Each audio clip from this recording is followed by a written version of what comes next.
बिस्मिल्लाहिर्रहमानिर्रहीम। अस्सलाम वालेकुम नाज़रीन, आज की इस वीडियो में हम रिसेंटली होने वाली तमाम अहम मिलिट्री अपडेट्स पर बात करेंगे। नाज़रीन, आपसे गुजारिश है कि मुकम्मल मालूमात के लिए हमारी वीडियो को एंड तक जरूर देखिएगा और कमेंट सेक्शन में अपनी कीमती राय का इजहार करना मत भूलिएगा। नाज़रीन, सबसे पहले बात करते हैं पाकिस्तान और बांग्लादेश आर्मी की, जो कि 2025 की सबसे अहम डेवलपमेंट है।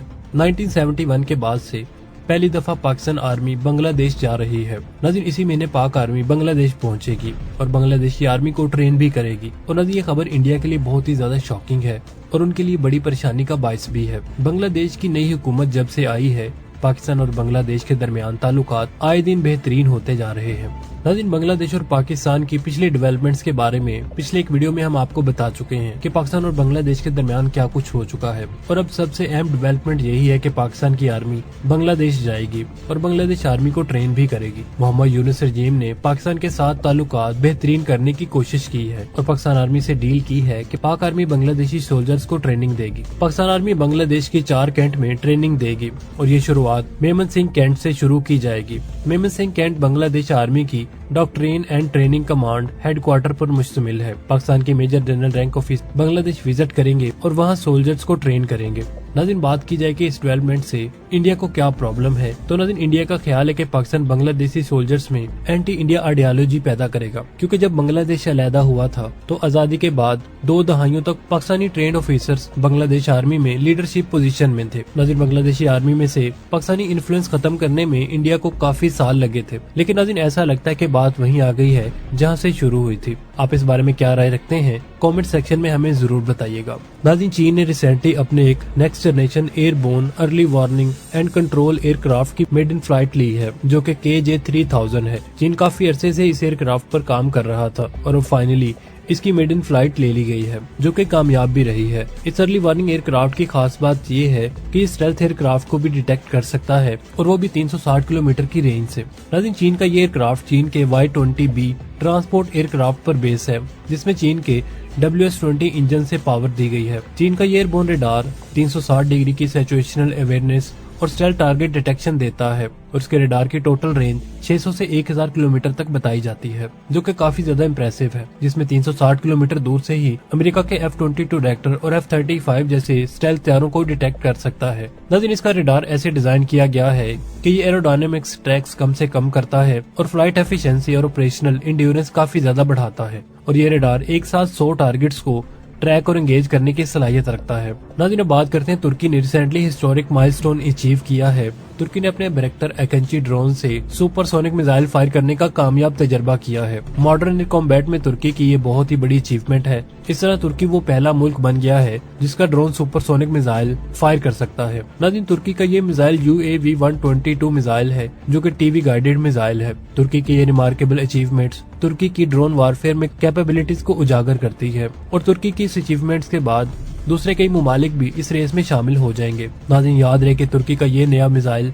टीवी गाइडेड है, जो कि मिसाइल की परफॉर्मेंस को काफी ज्यादा बूस्ट करता है, टारगेट का रियल टाइम विजुअल देता है और मूविंग और डायनामिक्स थ्रेट्स के खिलाफ कमाल की एक्यूरेसी देता है। और नाज़रीन, जिस ड्रोन से इस मिसाइल को फायर किया गया है, यानी बैरक्टर एकेंची ड्रोन, ये ड्रोन भी अपनी सलाहियत की वजह से पहले ही जाना जाता है, जो कि कटिंग एज मनीशंस कैरी कर सकता है, जिसमें एक और वेपन सुपरसोनिक मिसाइल UAV-122 भी शामिल हो गया है, जो कि गेम चेंजर मिसाइल है। और नाज़रीन, ये मिसाइल इस ड्रोन की सलाहियत को मजीद बूस्ट भी करेगा। याद रहे कि यही ड्रोन पाकिस्तान के पास भी मौजूद है और नाज़रीन, अब उम्मीद की जा रही है कि पाकिस्तान ये मिसाइल अपने ड्रोन्स पर भी इंस्टॉल कर सकता है। नाज़रीन, यूक्रेन के नेवल ड्रोन ने एक मुनफरिद रिकॉर्ड बनाया है। यूक्रेन का एक नेवल अनमैन्ड ड्रोन है जिसका नाम मेगोरा V5 है। ये एक मल्टीपर्पज अनमैन्ड सरफेस व्हीकल है, जो कि surveillance, reconnaissance, patrolling, search and rescue, mine counter measures, maritime security और कॉम्बैट मिशंस कर सकता है। नाज़रीन, रूस के साथ इस जंग में ये नेवल ड्रोन काफी ज्यादा एक्टिव रहा है। रशियन नेवल अफवाज को इसने काफी ज्यादा नुकसान पहुंचाया है। इसने इस जंग में अब तक 15 रशियन नेवल वेसल्स डिस्ट्रॉय या डैमेज की है। नाज़रीन, मिलिट्री हिस्ट्री में ये पहला नेवल ड्रोन है जिसने नेवल वारशिप्स को तबाह किया है।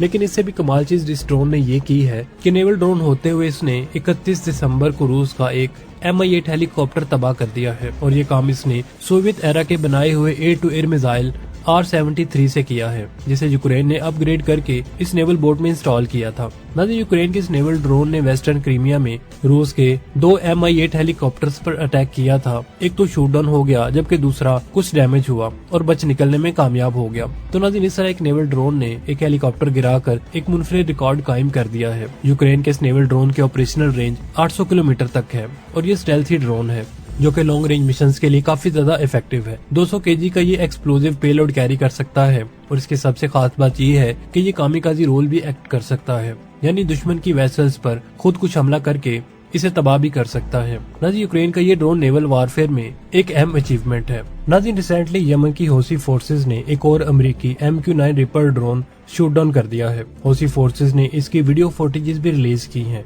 जिसमें देखा जा सकता है कि एक मिसाइल सोवियत एरा के 2K-12 कब surface to air missile system से लॉन्च होता है और अमेरिकी ड्रोन को हिट करता है। कब सिस्टम ओरिजिनली कोल्ड वार के दौरान डेवलप किया गया था, जो कि आज भी इतना इफेक्टिव है कि MQ-9 जैसे जदीद तरीन ड्रोन को मारने की सलाहियत रखता है, जो कि ISR और स्ट्राइक सिस्टम से इक्विप्ड है।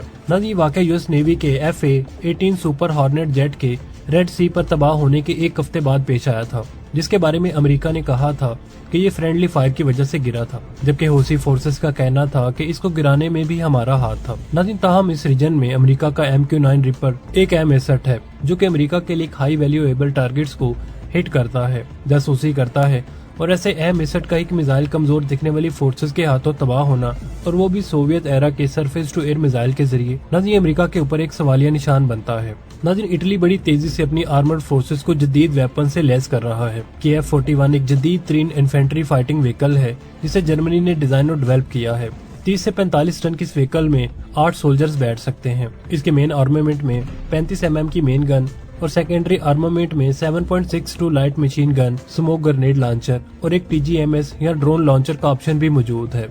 नाज़रीन, इस इन्फेंट्री व्हीकल की maximum speed 70 kilometre per hour है और इसकी ऑपरेशनल रेंज 500 किलोमीटर तक है। ये एक वर्सटाइल किस्म की IFV है, जिसके जदीद तरीन वेरिएंट में 120 mm की रिकॉन भी मौजूद है, जो कि एक किस्म का मोटर सिस्टम है जो कि रिकॉनिसेंस के लिए इस्तेमाल होता है। नाज़रीन, इसके अलावा इसमें short range air defence system, electronic warfare, 120 mm के मोटर्स भी शामिल हैं। अब तक इस इन्वेंट्री व्हीकल को यूक्रेन और हंगरी इस्तेमाल कर रहे थे और अब इटली 50-50 ज्वाइंट वेंचर एग्रीमेंट के तहत जर्मनी के साथ इसे मिलकर बना रहा है और मिलकर बनाएगी। पहली ये IFV इटली को डिलीवर हो चुकी है। तो नाज़रीन, अब तक के लिए सिर्फ इतना ही। उम्मीद है आपको हमारी आज की ये वीडियो पसंद आई होगी। अगर वीडियो पसंद आई तो इसे लाइक और शेयर करने के साथ साथ कमेंट सेक्शन में अपने ख्यालात का इजहार करना मत भूलिएगा। मिलते हैं नेक्स्ट वीडियो के साथ, तब तक के लिए अल्लाह ने के बाद।